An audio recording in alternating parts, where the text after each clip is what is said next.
এখানে ক্যারেক্টারটা হচ্ছে মানে মূল ক্যারেক্টারই। আর মূল ক্যারেক্টারটা বিষয় না, নাটকটা খুবই সুন্দর, সমাজকে একটা মেসেজ দেওয়ার মতো, এবং সেখানে বিনোদনও আছে, মানে লাইক এ প্যাকেজ নাটকের মতো। 1 ঘন্টার একটা নাটক। তো এখানে আমরা অনেক আর্টিস্টরা কাজ করছি, আর নাটকটার নাম হচ্ছে ব্যাচেলার্স প্রবলেম, আর ডাইরেক্টর হচ্ছে দীপান্বিতা রয়। তো আপু হচ্ছে অ্যাক্টর ডাইরেক্টর। তো আপুর সাথে আপুর টিমে কাজ করতে পেরে আমি সত্যি নিজেকে অনেক লাকি ফিল করছি। আমরা দেখছি যে আপনি কি চরিত্রে অভিনয় করতেছেন? এখানে মূল ক্যারেক্টারটা করা হচ্ছে, আর ক্যারেক্টারটার নাম হচ্ছে তোলা। আর এখানে আমি একটা টাকার লোভে পড়ে এক বুড়ো বয়সের এক লোককে বিয়ে করি, এবং সে দেখা গেছে আমাকে সব দিক দিয়ে হ্যাপি রাখতে পারে না। এখন হচ্ছে আমার বাসায় কিছু সাবলেট নিতে আসছিল ম্যাচের ছেলেরা। তো এখানে কিছু হ্যান্ডসাম ছেলেরা ছিল, তো আমি এখান দিয়ে একটু ডাইভার্ট হয়ে গেছি, আবার বুড়াকেও রাখতে চাই।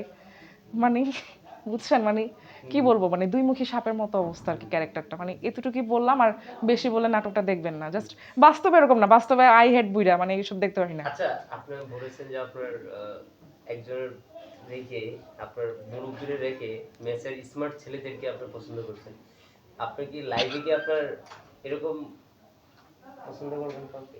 লাইফে প্রশ্নই আসে না। লাইফে হ্যাঁ, আমি লাইফে বলি, লাইফে যদি হ্যাঁ হ্যান্ডসাম ছেলে ভাল লাগে, মানে বয়স হচ্ছে লাস্ট 40, 45, 50, বাট 51, 52 বা 60, 55 বছরের বুড়া মুড়া যতই মানে সুন্দর হোক বা যাই হোক, দরকার না, আমি বুড়া দেখতে পারি না। দরকার হলে কম খাবো, কম পড়বো, দরকার হলে ট্রাক ড্রাইভার যদি জায়েদ বাবুর মতো হ্যান্ডসাম হয়, ওর হাত ধরে পালাবো, বাস আর কিছু। আচ্ছা, আপনি কি জায়েদ খানকে বিয়ে করবেন? ভাই এটা তো আমি কখনো মানে কল্পনাই করি নাই। যেমন এই শাবনূর আপার যেমন ফ্যান আছে, তারপরে নায়ক মান্না, তারপরে হচ্ছে রাজ্জাক স্যার, তারপরে আলমগীর স্যার, শাবান আপুরও তো অনেক ফ্যান আছে, তো ওরকম মানে ডাই হার্ট ফ্যান। আর বিয়ের সাথে তো আল্লাহর ইচ্ছা, এখন আল্লাহর যদি ইচ্ছা হয়, আর যদি ও আমাকে প্রপোজ করে, সেদিন তো আমি খুশিতে একদম মানে কি বলবো, হার্ট অ্যাটাক করে ফেলবো আনোয়ার হোসেন স্যারের মতো। এই জায়গা তো সব সাউন্ড এই জায়গায় আসবে, এই ক্যামেরার সাথে বল, এই জায়গা সব সাউন্ড আসবে। ভাই ভাই বন্ধ করতে হবে, আমি টেক নিচ্ছি একদম। আর একটা কথা হবে না, সবাই সবাই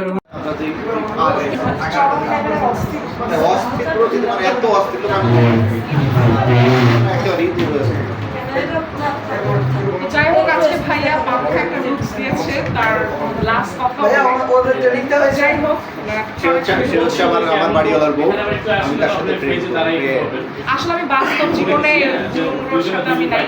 আমার ভালো লাগে না না, আপনার জন্য না, আপনি তো আমার পরকীয়ার মানুষটা। মানে নাটকে ব্যাচেলার পয়েন্ট হচ্ছে তার সাথে আমার মানে পরকীয়া সম্পর্ক। আপনারা যারা ব্যাচেলার ভাড়া থাকেন, এরকম বাড়িওয়ালাদের কচি বউ দেখবেন, সেই বাড়িতে বেশি ভাড়া ভাড়া 2 টাকা বেশি লাগে। তাহলে কি আপনি এগুলো খুঁজেন? ভাড়া উসুল হয়ে যাবে। আপনারা সবাই ব্যাচেলার প্রবলেম নাটকটা দেখবেন। তাহলে কি মানে আপনি ওইটা খুঁজেন যে কার বউ নিয়ে আসবেন বাগে? গল্প আমাদের দীপান্বিতা রায় রিলেক্সের, এবং ওনার ডিরেকশনে বাংলাদেশে খুব কম মহিলাই আছেন যারা নাটক ডিরেকশন দেন। মহিলা না, মেয়ে, ইয়াং, একদম সুন্দরী বাবা। আচ্ছা।